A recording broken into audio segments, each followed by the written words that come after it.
here today.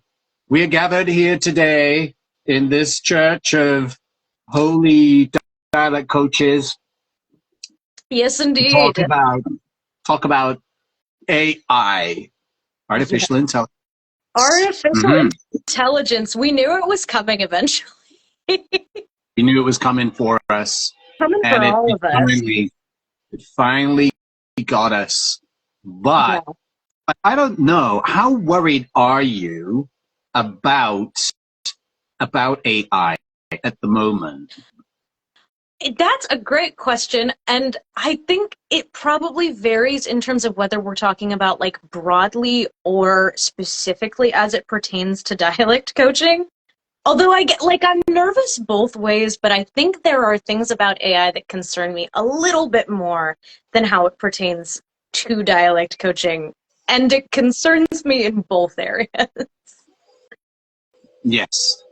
Yeah, exactly. Well, I think what brought us to do this live this evening is a particular film Yeah. called the Brutalist, Yeah. which Mark, I have you haven't seen it?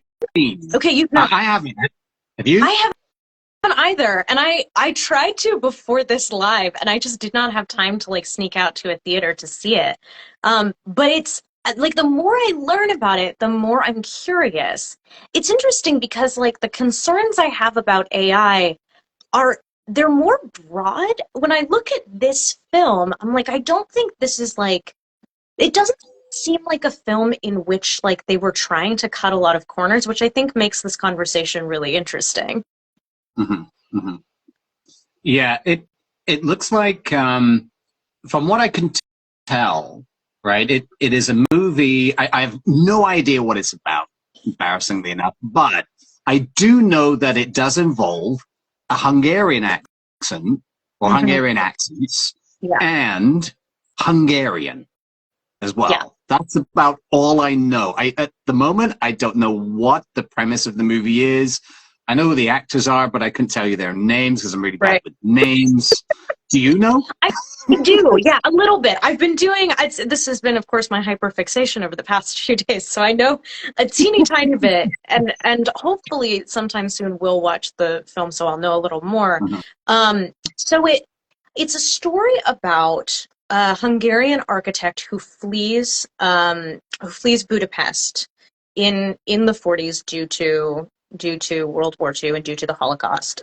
So Jewish Hungarian, and comes to the U.S. I believe he gets separated from his family, and he kind of loses everything. He's an architect, and so I think the reason for the title, the most, I'm sure because there's multiple reasons for the title, but like I think the most literal interpretation is that he was a brutalist architecture style architect. Yeah.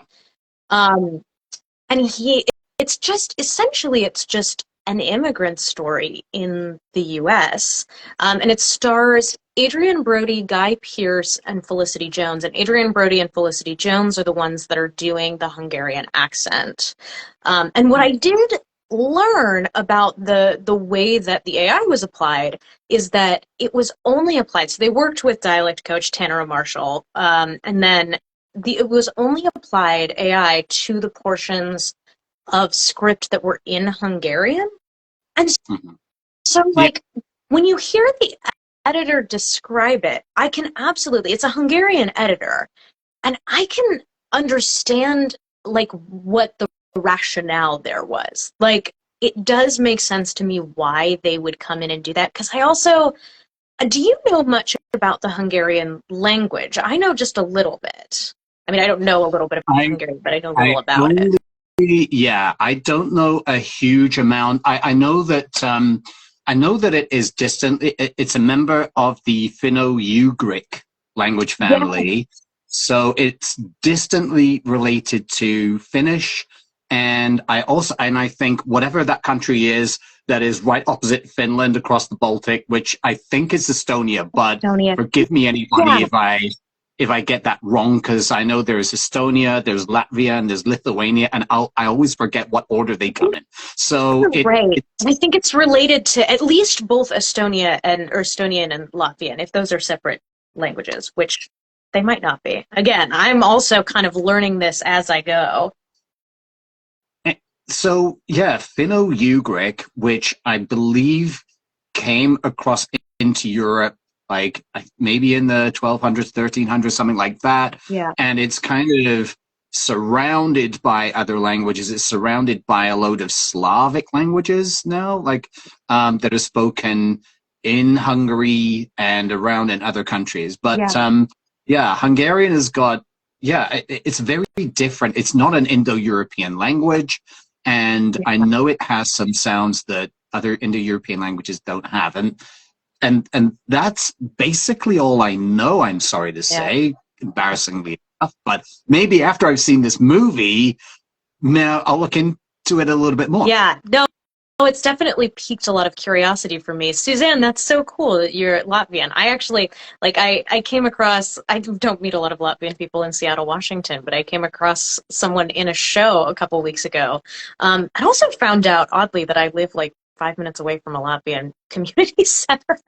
But yeah, it's something that I'm learning kind of through this process is that the Hungarian language is very different from the other Indo-European languages that kind of surround it. And that was the reason why they chose to kind of assist the actor's speech of the language with AI, which knowing the little that I do about it, again, from like an editor's perspective, especially since the editor is Hungarian himself, it does make sense why they might want to do that to tweak it, because I can imagine that in a like filming production schedule, it would be really hard to teach all that you would need to teach to get that pronunciation fully right. Yeah. Yeah, exactly. Yeah.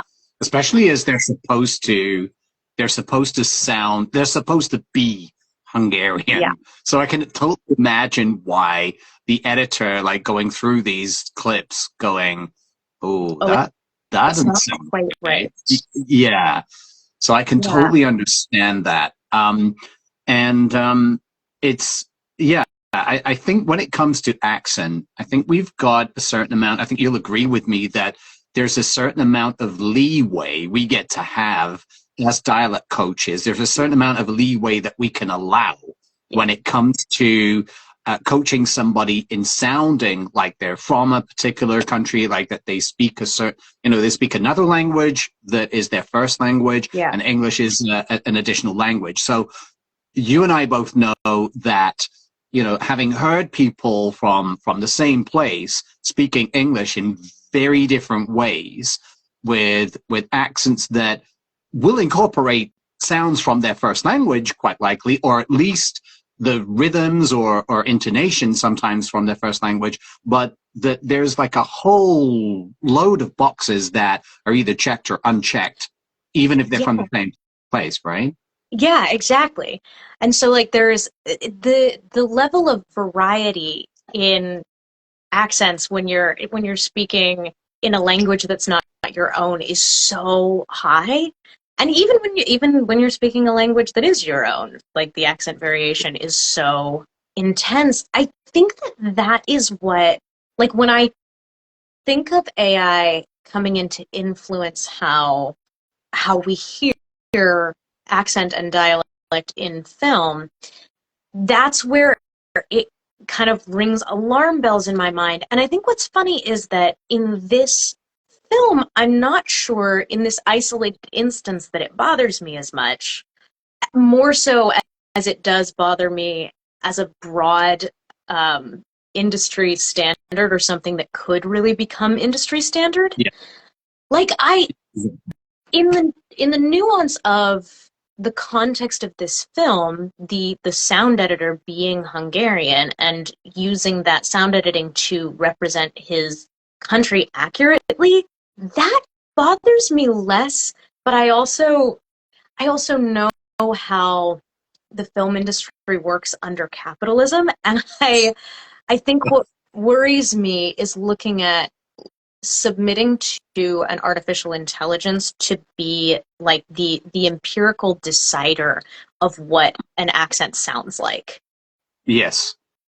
Yeah. Exactly. So here's the thing. You've hit on a couple of really interesting points, and I just realized how I look. My head looks like a floating head, because I should have worn something that wasn't almost exactly the same color as the. But never mind. That's by the by. But when you mention how you said, I know how the industry works, right? Mm-hmm. So that we know how there are going to be money people at the top of the pyramid that are thinking, how can we make the maximum profits out of this venture? Because they're not looking at this. They never look at this shit as art. No. They never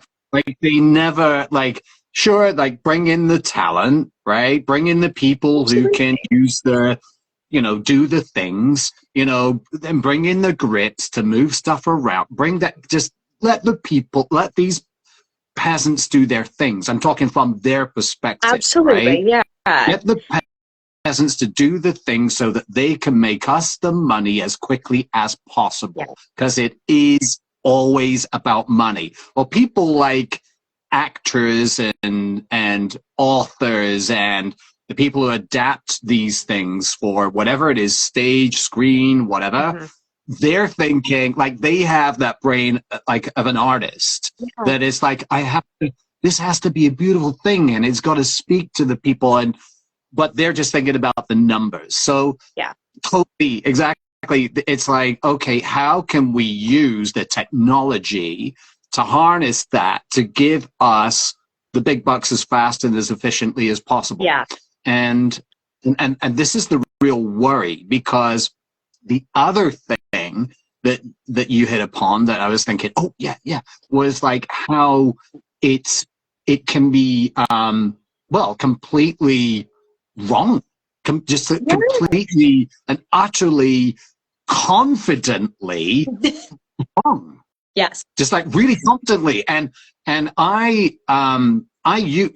sure you use AI to some degree. I know I definitely use it in my day to day, because I find it is very efficient in creating things very quickly. And it is my children criticize me for this and say, Dad, this is like very unecological, because it uses so much water to cool down the servers and the systems and so on. It creates so much heat with all of this.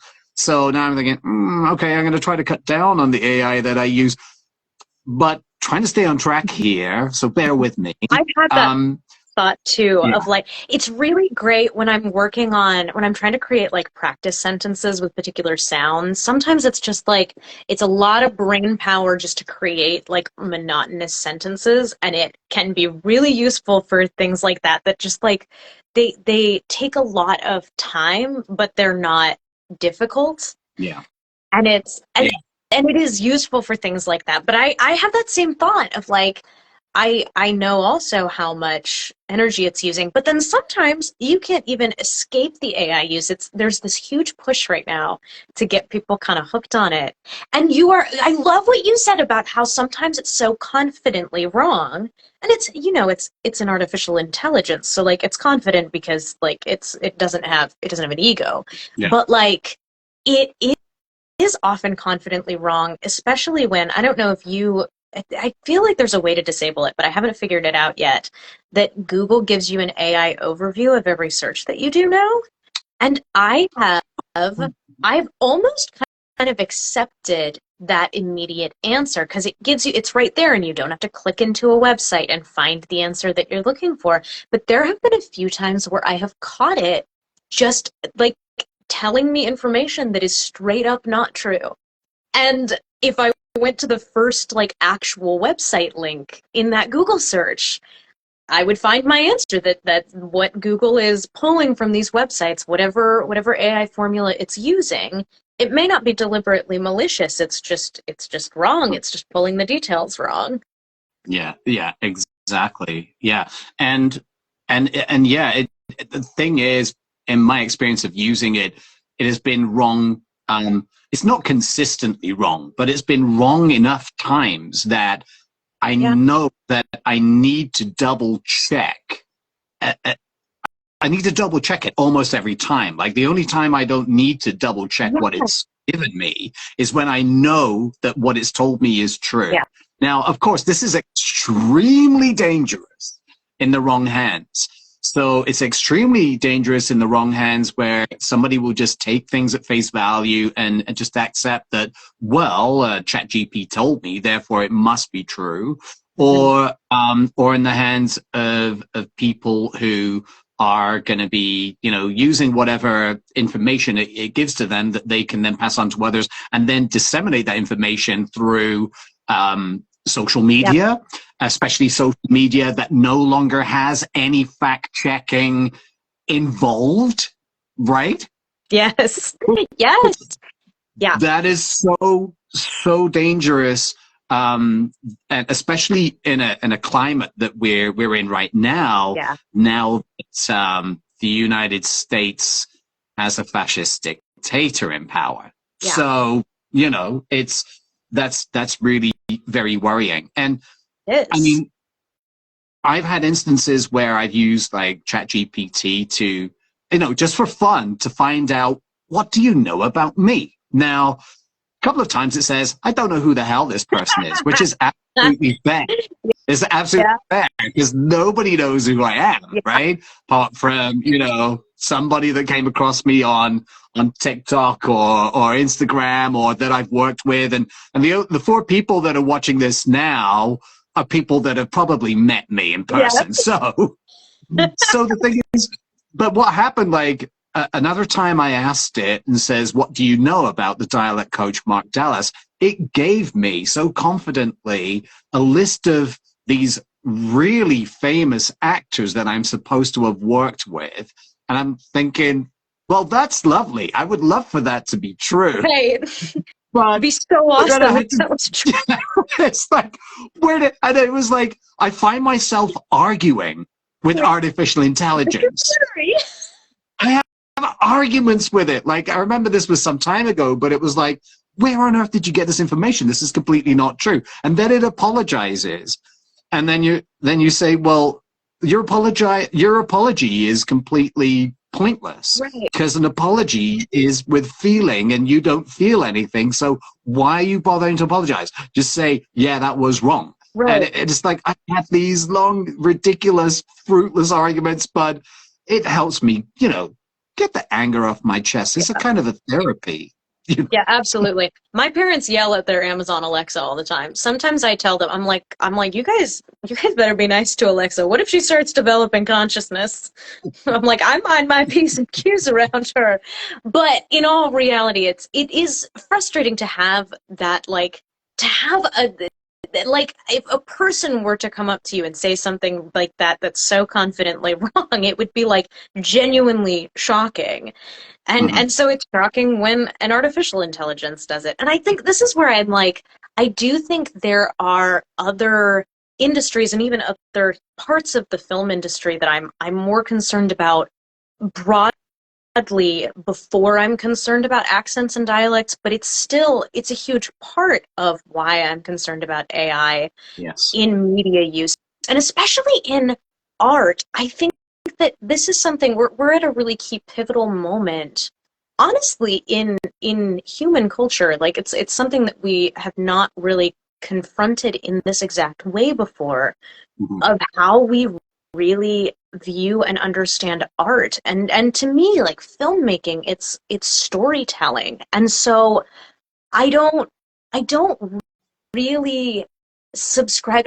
I think there's ways that AI might be able to be used to assist and like make the filmmaking process smoother, but I think that the process of teaching someone an accent, of learning an accent to embody a character, is part of the reason that we do this. And the learning and trying to find ways to empathize with and connect with and learn and understand people in a different position than we're in is part of why we do this in the first place. And so I resist the idea that things have to be perfect. And I keep running up against, like, in this situation of The Brutalist, which just happens to be the best example right now because it's in the media at the moment and has used AI for this purpose. It's just I come between this, like, either it's something that was so important to this script, like the Hungarian language speaking needed to be so perfect because you were trying to represent Hungarian so perfectly and so honestly that you needed to cast a Hungarian person who like lives in the country and speaks the language, or you needed to give the actors you cast more time. But those are both things that under capitalism and with this like ravenous seeking of profit they're just not profitable, and so they're just not going to happen. And I think the thing that makes me very anxious is watching, like, knowing that this is a possibility and like opening that door, even though this project doesn't bug me as much. I'm like, Yeah. oh, I hate that people with capital who want to make films know this now. I'm like, Yes.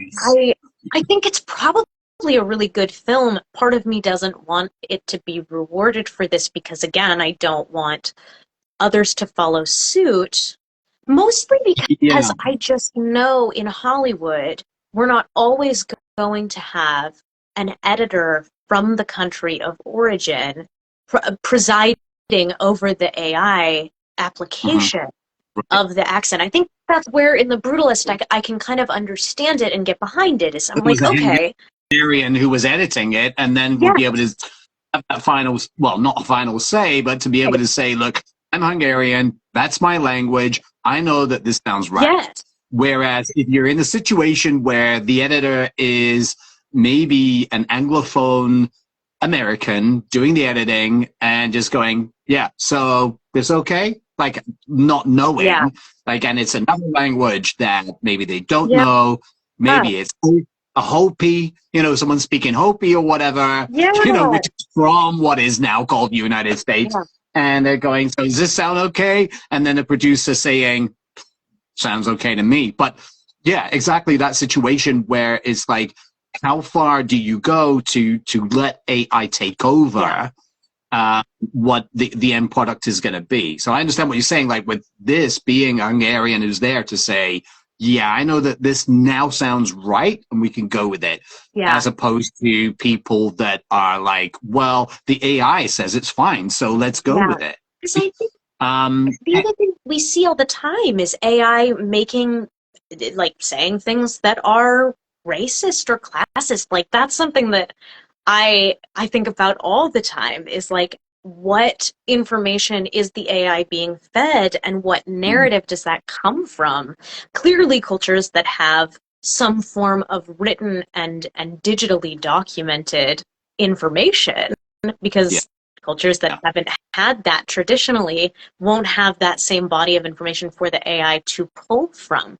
I'm like, that's how we that's how we lose that cultural knowledge.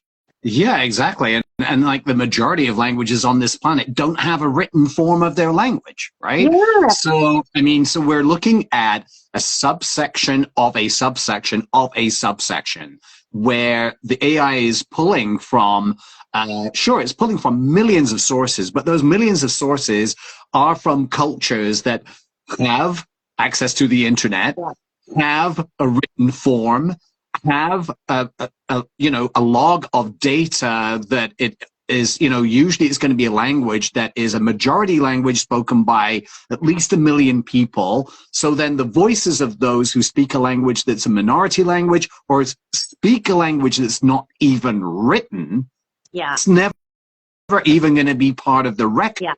That doesn't exist as far as AI is concerned.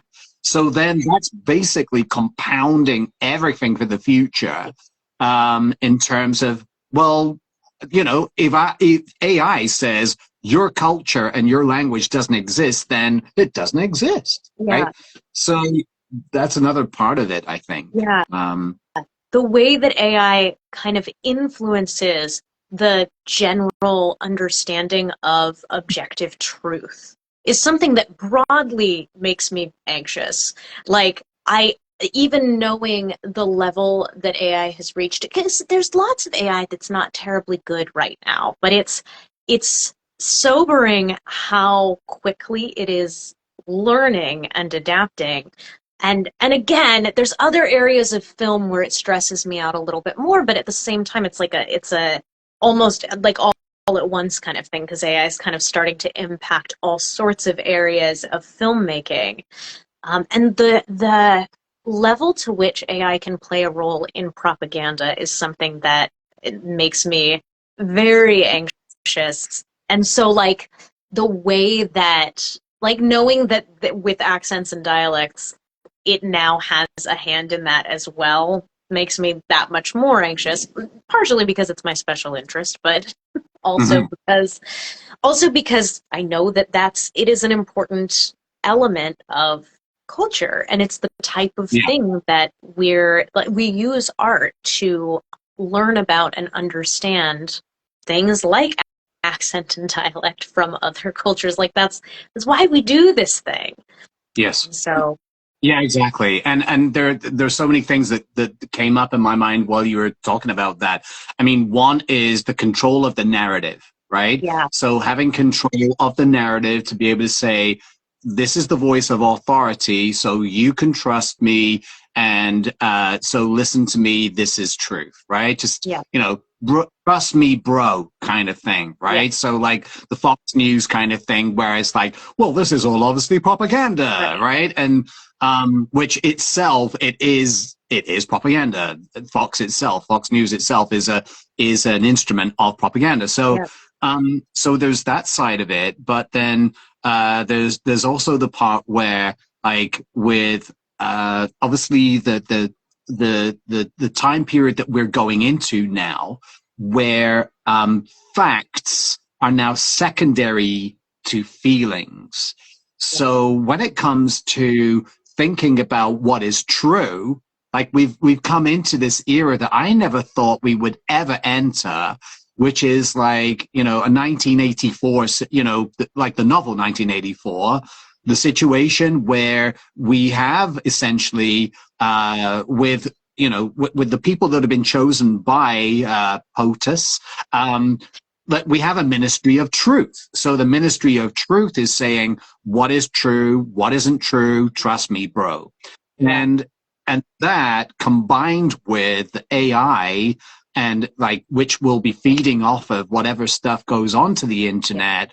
Now that there is nothing to check things in terms of facts. There's nothing in terms of yeah. like peer reviewed stuff or whatever. And well, science is bunkum and all that kind of thing is extremely Yeah. terrifying. um, Yeah. We've developed this technology so fast. And I think this is something I honestly I will always, and I sound like a broken record if any of my friends are listening on this, like I know that I like kind of always devolve into this. But this is something that's just such a symptom of capitalism, is this like kind of mindless growth mindset where we're so intent on building and building and growing profits based on something like AI that we don't stop really to think about. Like the internet itself has just been growing faster than we can create legislation around it.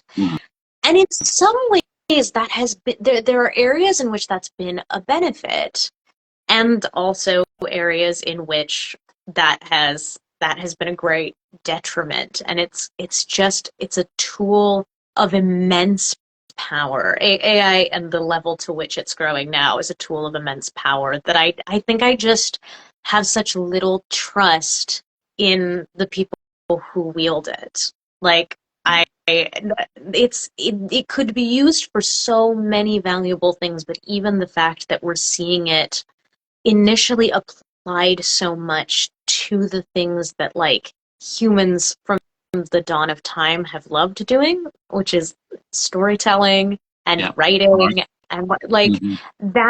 that's what concerns me, is that there seems to be little consideration for how do we let AI make our lives easier? It's how do we get AI to make us more money? Right, exactly. Yeah. So how do we get AI to make ourselves money? And how do we cut out the middle person? Cut out the humans that are just Yeah, kind of in the way of making us money, yeah, sort of thing.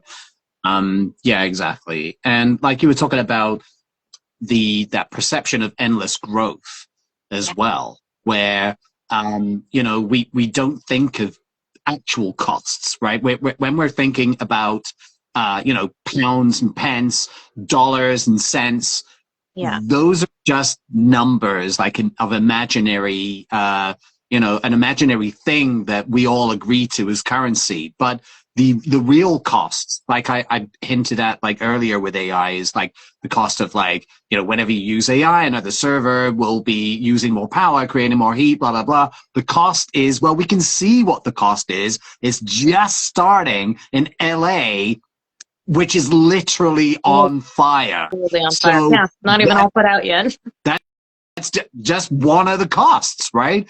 Yeah, And the other thing is, like, when you think about what is it that grows exponentially and doesn't stop and slow down, the only thing that I can think of is cancer, yeah, right? It yeah, grows, metastasizes, and eventually it just kills its host. yeah. So, Something that that's has that growth, it, that mindless growth. short of going into chatting about Marxism now. I It's know, like, I know. I'm sorry, I always bring it back here. It doesn't matter what I'm well, talking maybe about at some that'll be point. our next chat. It's like dialect coaches on Marxism. I know. We It's amazing how quickly I can go from accents and dialects to Marxism.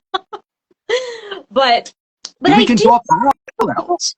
we also miss. Well, we've talked about this a little bit, or we've touched on this a little bit. Is like AI is. It's funny because it's not often right, and yet the way it answers things is almost always from a perspective of objective truth, and that is, I think, kind of the death of art and the death of good storytelling. I think one of the things that I've been really pondering as I've been thinking about this stuff with the Brutalist is, like, of course I think about, well, maybe they needed more time with a dialect coach, maybe they need like a language teacher to come in, or maybe they needed to cast a Hungarian person. But then I Yeah. also think, you're not, you can never escape, or I guess, I mean, I don't know, maybe with AI you can, but previously you've never been able to escape the perspective that you come from when you make a film. And so, like, this filmmaker and Adrian Brody and the rest of the cast come in with their own perspective. And I think there was a reason that this team cast Adrian Brody, other than he's just a big name. I mean, Adrian Brody is a known actor, but he's not like the number one hot ticket right now. Adrian Brody's mom's family were Hungarian immigrants. And So he's got skin in the game. he Yeah. does. I think there's nothing wrong with him telling this story. Like, if I'm really sharing my perspective on Adrian Brody being cast in this role, I think it being an immigrant story, especially to the US, I think he absolutely has every business in the world to tell what is essentially the story of his family. And I also think that this is where it gets a little messy, because I do always want a dialect from an actor to be as accurate as it possibly can be, right? To get them to as close as they possibly can get to what would be true to this character's actual life. But I Mhm. also think that there may be, like, because Adrian Brody was chosen, it's also maybe not. I think in the effort to pursue a story from the perspective that these filmmakers and that this actor was coming from, part of me does feel okay if it's not 100% perfect all the time. Mhm. I would be frustrated if there were like very obvious things missing. From what I've heard so far, and I'm no expert in the Hungarian accent. I've coached it, I think, once, and I had to caution the actor. I'm like, I have done a lot of listening of this, but I'm not an expert at this point. But I think that one of the things that makes art interesting is the perspective of the people that are putting on that art, and seeking objective truth even in those accents is maybe not entirely the point. Exactly. And there was, I'll never forget this, and I've stolen it. I use it over and over again. And there was another dialect coach that came up with this mantra, and I can't remember if it was you or somebody else. And they said, it's not about perfection. It's about connection. Yeah. And I can't remember who's. It wasn't me. I can't remember who's. I wish I could take credit for that one, but that's so good. That's so good. Yeah.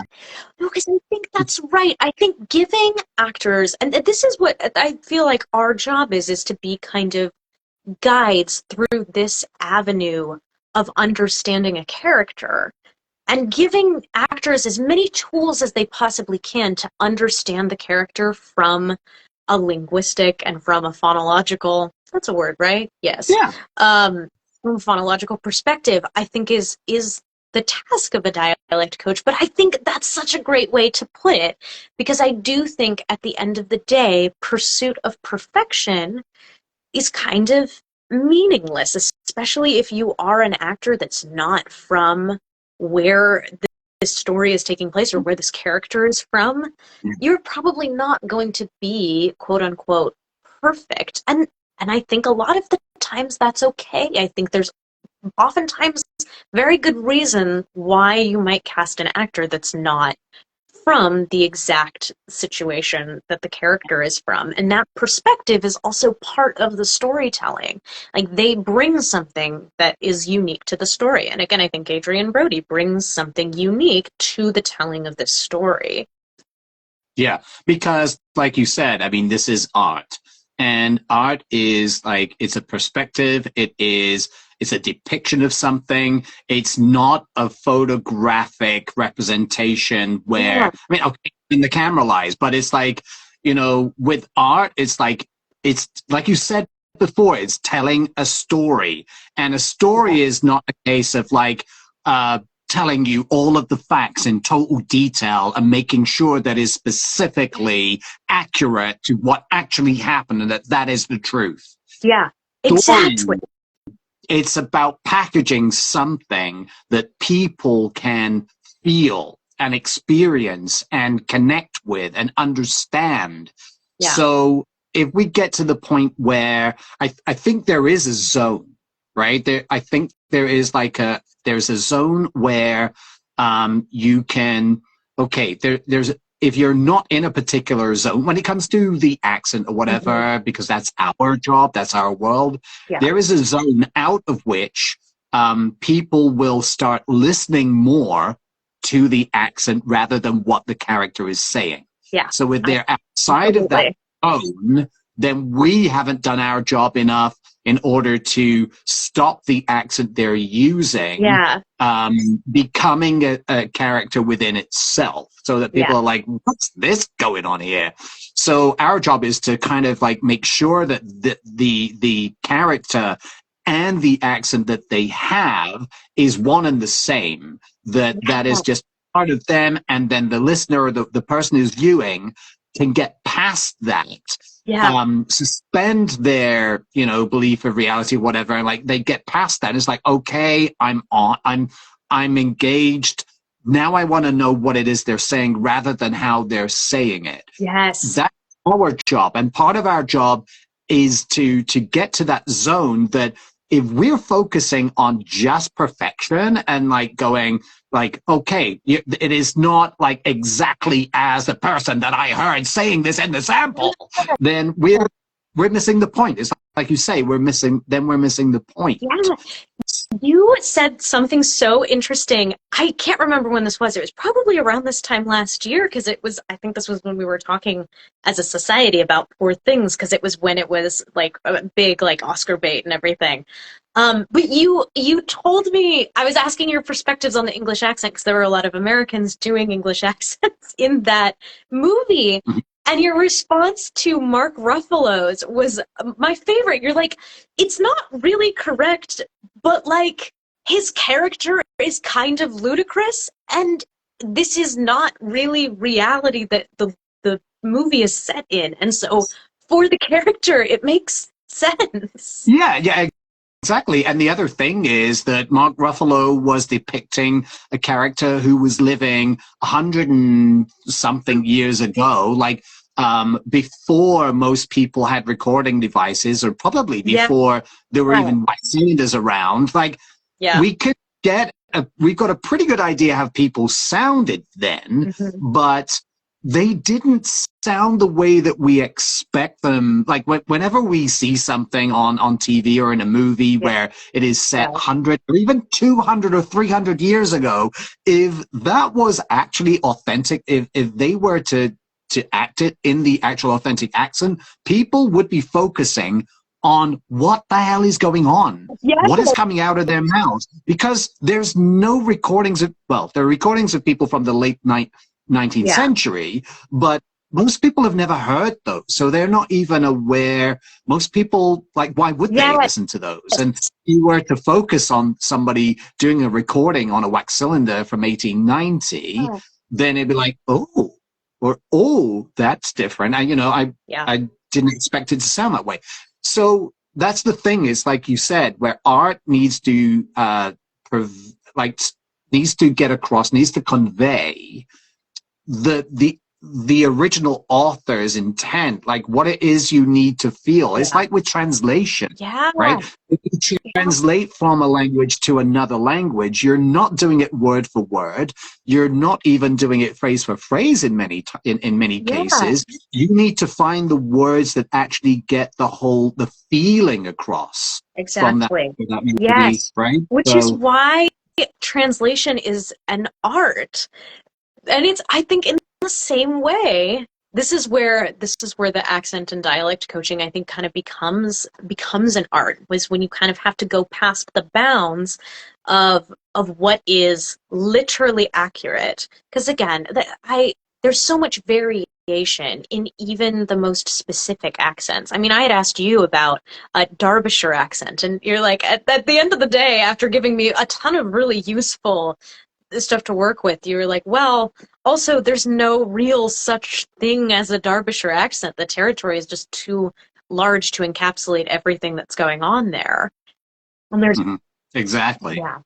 And I've been thinking about this particular topic a lot recently, because I'm working on and preparing to coach a production of Oliver, like the musical Oliver, but they're setting it, it's like not, I think, literally in the like British punk scene in the 70s, but it's kind of the design style that they're going for. So they were like, if we could find some way to blend the Cockney of the time period of Oliver and then of the punk 70s, and I'm like, I'll do some research and I'll do my best, but I also look into this.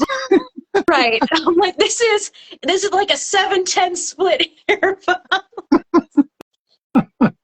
Yeah, I'll go look at some books and figure that out. It's been an interesting research project. I'll admit, I didn't actually I haven't gone in depth until now learning about the punk culture really at all. And so it's been really fascinating for me, just like from a historical perspective. But it's in doing this process, I've kind of had to concede with myself that it's like we're not going to have something that's like rooted in reality, and some of it will have to pay homage to the Cockney accent that people are familiar with, so that it doesn't take center stage in the show, Yes. so that Yes, people exactly. don't get deeply distracted by it, while Yeah. also finding ways to honor sort of both the original setting of the story and then what this production is doing. The company is very cool. They do this with musicals, as they find they're very color conscious and gender conscious when they cast, and they always find a really unique spin on musicals that you would never pick out of a lineup. It's like 110 Degrees in the Shade, or like I think Damn Yankees. But they do Awesome. really cool work. But I've thought about this like quite a lot recently, because it's not always a literal game. In fact, rarely is it a literal game. Yeah. It's not at all. Exactly. There's so much for us to work with when it comes down to breaking these things down and distilling that data, and then thinking about what the setting is and so on and so forth. And I could talk for easily another hour with you about this stuff, because it's always fascinating chatting with you. No, you have evening plans, right? You're 3 hours ahead of me. Yeah, exactly. I've got guests downstairs I've got to go and attend to, so I have to. I really appreciate you taking the time. It's always a fascinating time to chat with you. I could be here literally like for another 3 hours. I'm sure we'd have plenty to discuss. Absolutely. We'll have to set up another time we do this and think of another focus. And if I don't know, we don't even need a focus. We just go. Tell it random. Yeah, exactly. We just give our audience an idea of what they were going to experience. We could pick a broad subject, but yeah, we could absolutely just go. Exactly. Thank you so much for coming on and talking to me, and we'll chat again soon, yeah? Yes, absolutely. Have a wonderful evening, Mark. Thank you so much. See you. Bye. Bye. Bye, Grace.